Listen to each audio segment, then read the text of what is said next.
বিসমিল্লাহির রহমানির রহিম। প্রিয় নগরবাসী, আসসালামু আলাইকুম।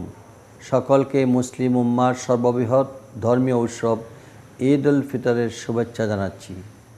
বিশ্ব স্বাস্থ্য মহামারী করোনা ভাইরাসের সংক্রমণে নাজুক এই পরিস্থিতিতে এবার আমরা ঈদ পালন করছি। নানা সংকট সীমাবদ্ধতার মধ্যেও একটি মাস আমরা মহান আল্লাহর সন্তুষ্টি অর্জনের লক্ষ্যে সিয়াম সাধনা করেছি। সৌভাগ্যবান আমরা যারা আমাদের জীবনে মহত্বপূর্ণ এই দিনটি পেয়েছি।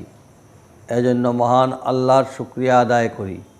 আর সিলেটের প্রাণপ্রিয় নগরবাসী সহ দেশ বিদেশে অবস্থানকারী সকলকে জানাই ঈদ উল ফিতরের সালাম শুভেচ্ছা।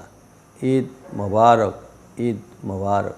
আজ আনন্দের এই দিনে আমি স্মরণ করছি আমাদের সেই সব স্বজনদের যারা আমাদের ছেড়ে বিদায় নিয়েছেন পরপারে। বিশেষ করে মহামারী করোনা ভাইরাসের সংক্রমণে দেশে বিদেশে আমাদের অনেক প্রিয়জন হারিয়েছি। তাদের রুহের মাগফিরাত কামনা করছি। আর যারা বর্তমানে করোনা আক্রান্ত হয়ে জীবনযুদ্ধে লড়ছেন, তাদের জন্য মহান রাব্বুল আলামিনের দরবারে দ্রুত সুস্থতার দোয়া প্রার্থনা করছি। প্রিয় সিলেটবাসী, বাংলাদেশের মহান স্বাধীনতার সুবর্ণ জয়ন্তীর এই বছরে পবিত্রতম ঈদের দিনে আমি স্মরণ করছি ৭১-এর মুক্তি সংগ্রামে আত্মদানকারী সকল শহীদ, বীর মুক্তিযোদ্ধা ও বীরাঙ্গনাদের। সেই সাথে তাদের পরিবারের প্রতিও জানাচ্ছি ঈদ শুভেচ্ছা।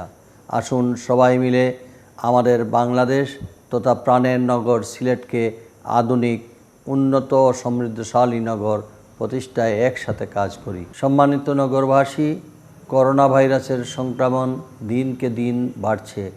এমন সংকট মোকাবেলায় সবাই সরকার নির্দেশিত স্বাস্থ্যবিধি যথা নিয়মে অনুসরণ করি। মাস্ক পরি, নিয়মিত সাবান পানি দিয়ে হাত ধুই, সকল আনুষ্ঠানিকতায় সামাজিক দূরত্ব বজায় রেখে ঈদ আনন্দ বিলিয়ে দেই সকলের ঘরে ঘরে। সেই প্রত্যাশা রইল। সবার সুস্বাস্থ্য ও দীর্ঘায়ু কামনায় আবারও জানাচ্ছি ঈদের শুভেচ্ছা। ঈদ মোবারক, ঈদ মোবারক।